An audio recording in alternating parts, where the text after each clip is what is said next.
আসসালামু আলাইকুম। এখানে আমি কিছু রাঁধুনি গুঁড়ো মসলা দিয়ে দিয়েছি। আহ, মাংসের মশলা।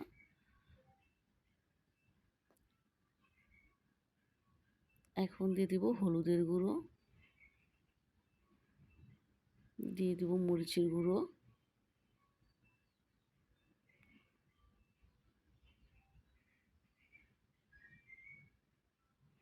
দিয়ে দেবো পরিমাণ মতো লবণ।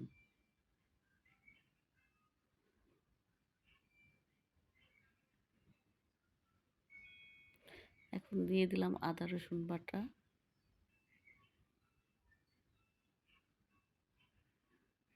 দিয়ে দিলাম পেঁয়াজ কুচি।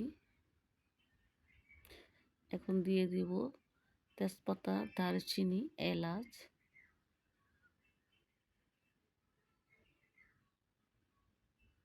দিয়ে দিব সয়াবিন তেল।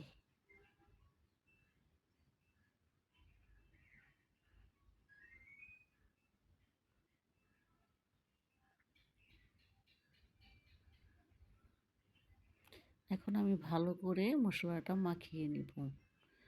আর ঝালের পরিমাণ আমি একটু বেশি দিয়েছি, কারণ আমরা একটু ঝাল খেতে ভালোবাসি।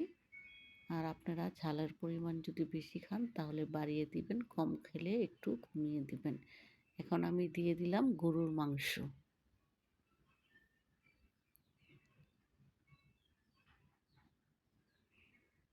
মাংসগুলো এখন ভালো করে উল্টিয়ে পাল্টিয়ে মিশিয়ে নেব।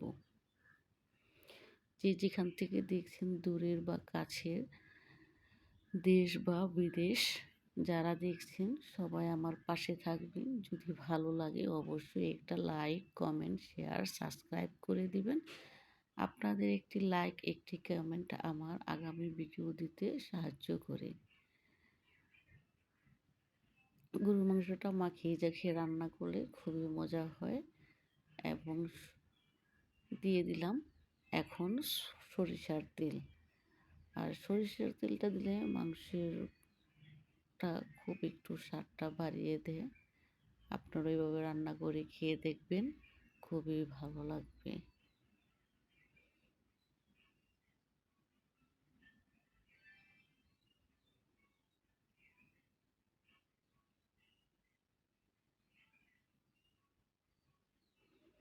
এখন আমি একটু সামান্য হাতটা ধুয়ে পানি দিব।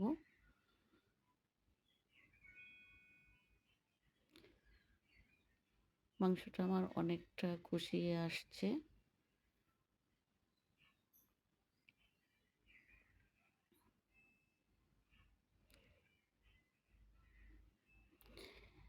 মাংস কষানো হয়ে গেলে আমি কিছুক্ষণ পরে জিরে দিয়ে দিব। আর কষানো মাংস দিয়ে ভাত, পোলাও, খিচুড়ি এবং রুটি, পরোটা খেতে খুবই মজা হয়।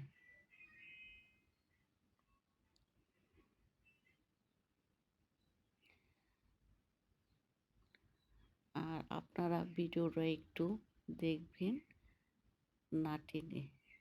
ভালো লাগলে অবশ্যই পাশে থাকবেন। আসসালামু আলাইকুম। আল্লাহ হাফেজ।